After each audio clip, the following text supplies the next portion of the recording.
nasceu em berço cristão, mas com o tempo a gente congregamos em várias igrejas, mas teve um tempo que meu pai foi consagrado a pastor.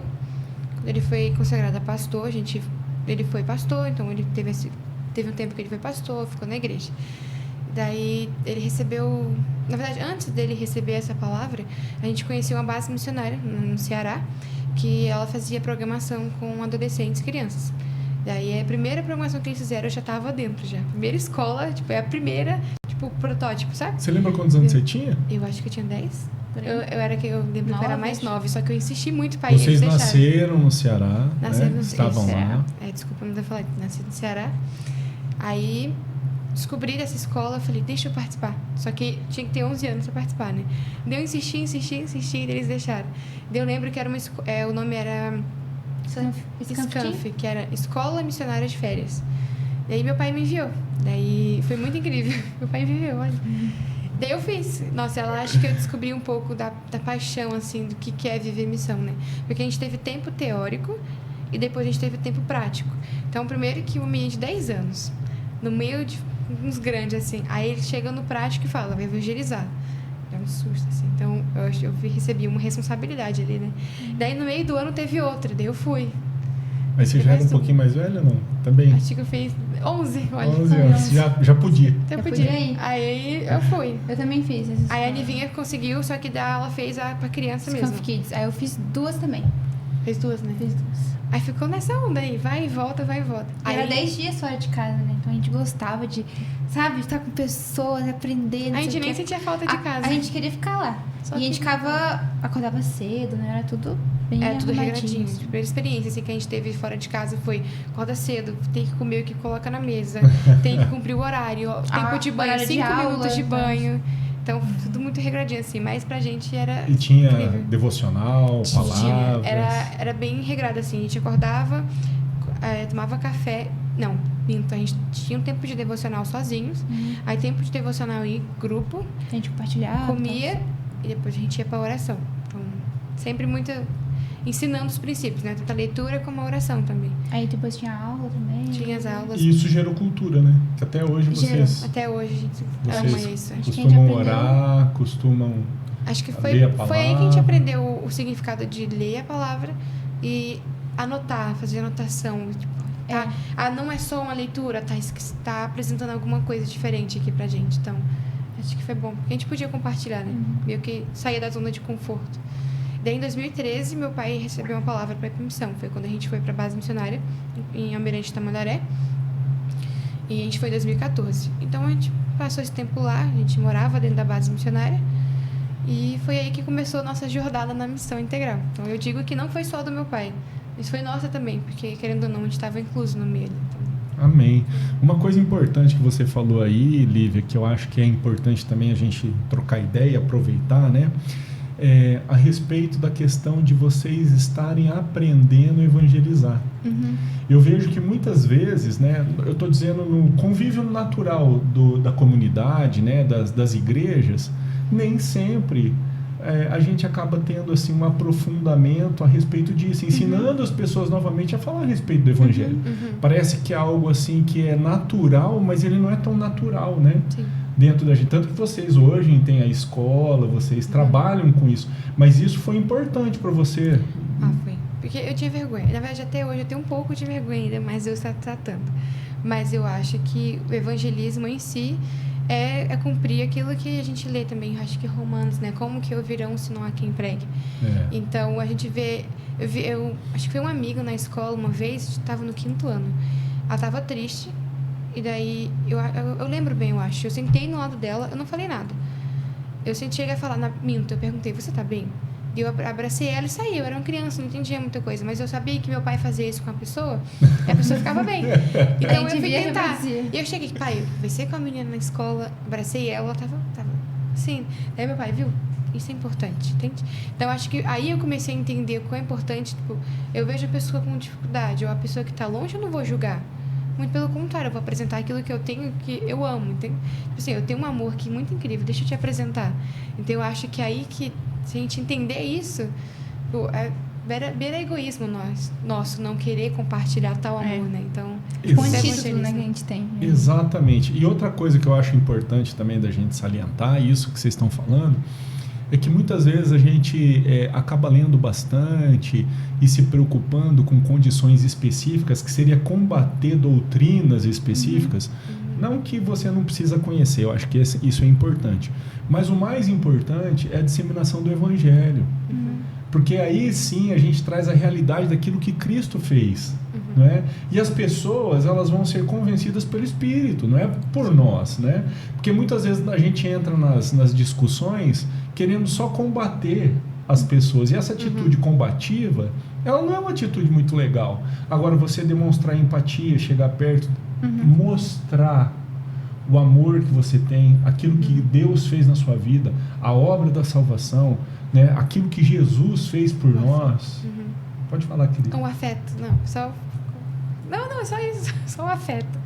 Não, mas é importante isso, porque a pessoa se sente que não está sendo julgada, porque eu já vi vários comentários, poxa, não vou para a igreja porque eles vão me julgar, não vou para a igreja porque eu vou receber tal olhar, não vou para a igreja porque alguém vai chegar para mim e falar, você está tudo errado. Eu sei que é importante o confessar pecado, Mostrar, né? mas, poxa, quando que isso foi construído, né? Tipo, qual essa grande barreira? Então, eu acho que eu não entendia isso, eu não sabia que existia essa barreira. Depois que eu cresci, que eu fui entender que as pessoas não gostavam da igreja, assim, viam com um olhar diferente, ou até mesmo Jesus, porque falava, Jesus não vai me aceitar, ou não vai querer alguém como eu. Então, eu fico pensando, poxa, será que foi uma fala errada? Foi um comentário errado? Foi falta de alguém falar? Ou até mesmo de apresentar o Jesus do jeito que ele é. Pois é. Porque às vezes a gente apresenta o quê? Como uma figura histórica também, né? Muitas vezes a gente mostra aqui de lá e a gente acaba não mostrando o nosso amigo, né, mesmo. A gente mostra como se fosse uma figura, mas ele é nosso amigo. E a gente acaba esquecendo disso, né? Acaba esquecendo. Porque você gostaria de apresentar um amigo para alguém. Com certeza. Não é? Poxa, você tem uma amiga, você fala, deixa eu apresentar ela para você. Não Foi é? como o Robson. Eu descobri que ele é cardiologista. Cheguei na base e falei, poxa, gente, ele abre o coração. Então, imagina falar muito massa. desse jeito sobre Jesus. Isso. Entendeu? Assim, ele mexe o coração também, Jesus. Então, É que muitas pessoas, elas vão pela questão daquilo que seria as proibições, né? E a gente esquece que tudo aquilo que está escrito é para aqueles que já são filhos de Deus, né? A preocupação se você for ver a vida de Jesus ele parava e conversava com as pessoas normais, né? A pessoa que estava fora do ambiente, muitas vezes, né? A maioria das vezes, do ambiente eclesiástico, né?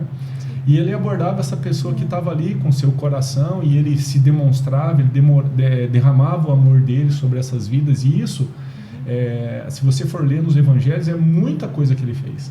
Né? E com aqueles que eram religiosos, aí ele tinha um posicionamento diferente, porque a princípio eles teriam conhecimento. Então, quando você tem o conhecimento daquilo que é a palavra, se exige algo de você. Agora, quando você não conhece, a verdade ele vem se revelar, ele vem se apresentar, ele vem se mostrar, ele vem mostrar quem ele é, qual foi o propósito que Deus fez para a sua vida, porque é muito interessante que às vezes as pessoas não se preocupam muito com isso, né? Vivem como se a vida fosse algo muito assim, sem intuito, né? Nós estamos aqui porque nós nascemos, cara, nós respiramos, nós nascemos, nós estamos aqui, nós temos consciência, por quê? Do nada. E como que é para você essa questão de evangelizar? Ela conta como que é para ela e como que é para você. O evangelismo em si? Sim. Tá. Eu sempre tive muita vergonha também, assim como a Lívia. Eu sou uma pessoa muito fechada ainda, né? Eu começo a me abrir quando eu conheço a pessoa. Mas, como eu falei antes com o Robson, a gente estava conversando, na minha escola, eu acho que foi uma grande barreira que foi quebrada, foi a minha reputação na escola. Então, ano passado, ano retrasado, eu já queria muito fazer isso, de ler a Bíblia e, sabe, falar de Jesus mesmo no recreio e tal. E eu via pessoas fazendo isso também na internet e eu falei, cara, eu preciso fazer isso. Só que eu acabei que eu criei uma barreira porque eu era nova na escola. Sabe quando você fica, não, vou ficar mais quieta aqui na minha. E aí o meu amigo, Samuel, a gente conversou e ele falou assim, cara, por que a gente não vai ler a Bíblia amanhã já? E não sei o que. Eu falei, vamos, bora. Aí eu já liquei com tudo que eu queria fazer.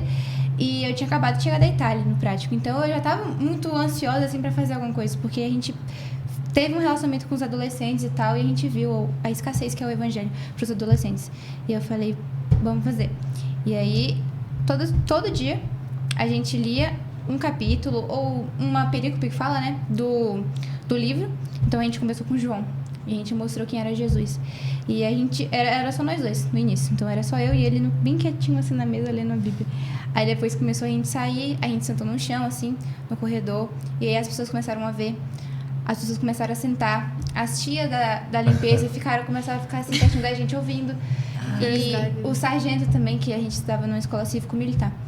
E eu queria muito, né, gravar, e sei lá, pelo menos mostrar, né, um testemunho, assim, mas a gente não podia. Então, a gente viu, assim, muito os sargentos, tipo, olhando, assim, como é que vocês estão? A gente tá bem, não sei o quê.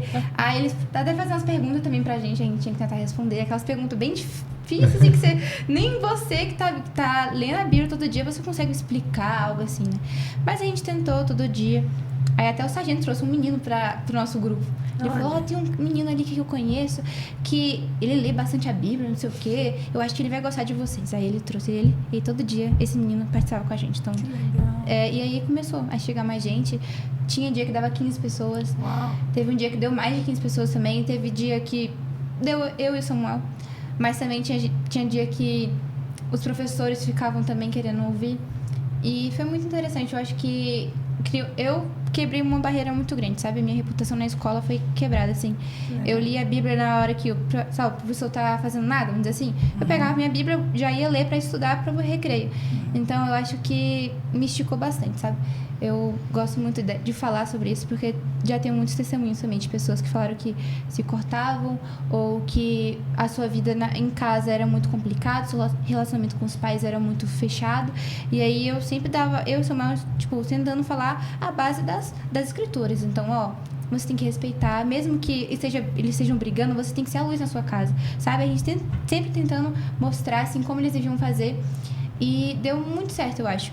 Pessoas agradeceram a gente, cara, obrigada, tá? Por causa disso.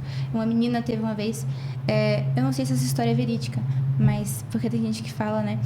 Mas ela falou que a mãe dela foi assassinada, e ela tava muito triste e tal, e aí ela falou comigo no banheiro, ela tava chorando muito, aí eu falei, tentei explicar algumas coisas pra ela sobre o Senhor sabe de todas as coisas e tal, mas é difícil falar pra alguém que perdeu a mãe, né? E aí eu falei, no recreio, você conversa comigo, porque agora eu tenho que ir pra sala, eu tô muito tempo aqui fora já. Mas tentei explicar pra ela, e no recreio a gente foi ler, não sei se era Colossenses ou a Carta de Pedro, agora eu não lembro. Mas aí tudo que eu tava lendo, eu tava tentando, tipo, explicar meio que voltado pra ela. Então, a gente vai ter sofrimento nesse mundo, mas Jesus vai vir, tipo, sabe? A gente vai ser recompensado, sabe? Eu tava sempre tentando falar, tipo, mais direcionado pra ela. E aí, depois, no final, ela agradecia, falou, muito obrigada, sabe? Foi um consolo pra ela. Ela falou que foi muito bom ela ter ouvido aquilo e, sabe, eu fiquei, ai, obrigada, Jesus. E aí, tem muitos outros testemunhos também, mas acho que o grande testemunho pra mim foi o evangelismo na escola, sabe? Acho que... E você, Livinha, tem alguma experiência, alguma coisa que te marca? Em relação ao evangelismo? Alguma coisa assim, sua irmã deu um... Não, mas não tem o que me marca, mas um arrependimento talvez seja vendo que a Nivinha fez também, foi não ter sido essa luz na escola, sabe? Porque eu vejo que eu até alertei alguns adolescentes quando eu tive chance, quando a gente trabalhou na Itália com os adolescentes, eu alertei, viu? Meu maior arrependimento foi na escola não ter sido luz. Assim, sabiam que eu era cristã, mas eu poderia ter sido não cristã, mas mais parecida com Jesus, sabe? Então, eu via que a minha vida não estava condizendo com o ser cristão ou ser parecido com Jesus. Então, acho que um dos meus maiores arrependimentos é isso, porque eu vi muita gente perdida na escola, muita gente com problemas na escola, uma amiga minha se cortava na escola, e eu não tive essa coragem. Então, eu sinto que eu perdi essa chance, sabe? Tipo assim, eu perdi uma vida para Jesus, digamos assim. Eu também tive um arrependimento porque eu comecei no meu último ano da escola. Mas fez, entendeu? Eu fiz. Mas sabe, eu falei pro Samuel, por que a gente não começou antes, sabe? A gente perdeu tanto tempo, eu tô no último Mas ano. ela fez, entendeu? Eu ouvi, eu falei, cara, funcionou. E, tipo, ninguém julgou ela. E daí eu tava tão preocupada com que as pessoas iam falar, porque eu já vi comentários sobre, ela é cristã, não toca nela. E eu via isso como a pior coisa do mundo. E isso me incomodava de um jeito, e eu não sabia por quê. Eu acho interessante que vocês já têm as duas mostram, né, essa sensação de... Consciência. Não, além da consciência, como se, né, eu acho bonito essa... Não, eu deveria ter feito, lógico, isso é uma sensação que eu acho que todo aquele que conhece, né, a palavra, conhece e sabe quem que é Deus, né, e tem uma vida de relação, né, de relação com Deus, tem essa urgência no coração, né, de, poxa, eu poderia, né, eu deveria, isso é muito interessante.